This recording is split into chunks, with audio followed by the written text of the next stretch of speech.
ഞാനൊന്നും ജീവിതത്തിൽ ഒരു അച്ചീവ്മെൻറ്റും ഉണ്ടാക്കിയിട്ടില്ല, ഒന്നും നേടിയിട്ടില്ല. എനിക്ക് ഇത്രയും കാലമായിട്ട് എൻ്റെ കൂടെ ഉള്ളവരും എൻ്റെ ചെങ്ങായിമാരും എൻ്റെ കൂടെ പഠിച്ചവരൊക്കെ ലൈഫ് സെറ്റിലായിട്ടും ഒരുപാട് കാര്യങ്ങളൊക്കെ അച്ചീവ്മെൻ്റ് ഉണ്ടായിട്ടും ഞാനൊക്കെ എന്താ നേടിയത്? ഒന്നും നേടാതെ, ഒരു അച്ചീവ്മെൻറ്റും ഇല്ലാതെ ഒരു ഫെയിലിയറായിട്ട് ജീവിക്കല്ലേ ഞാനൊക്കെ എന്ന് പലപ്പോഴും നമ്മളൊക്കെ ചിന്തിച്ചു പോകാറുണ്ടല്ലേ? അല്ലെങ്കിൽ ഇങ്ങനെയൊക്കെ ചിന്തിക്കുകയും പറയുകയും ചെയ്യുന്ന ആളുകളെ ചിലപ്പോൾ നമ്മൾ കണ്ടിട്ടെങ്കിലും ഉണ്ടാവും അല്ലേ? സുഹൃത്തുക്കളെ, നമ്മളൊന്ന് ആലോചിച്ച് നോക്കുക.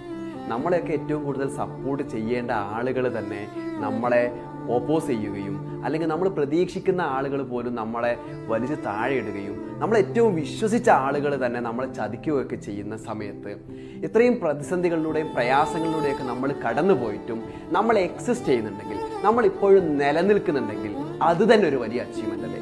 ആ ഒരു നിലനിൽപ്പിനെ, നമ്മുടെ എക്സിസ്റ്റൻസിനെ തന്നെ നമുക്കൊരു അച്ചീവ്മെൻ്റ് ആയിട്ട് കാണാൻ സാധിച്ചാൽ നമുക്ക് ജീവിതത്തിലെ ചെറിയ പ്രയാസങ്ങളെയും വലിയ പ്രതിസന്ധികളെയും നമുക്ക് മറികടക്കാൻ സാധിക്കും.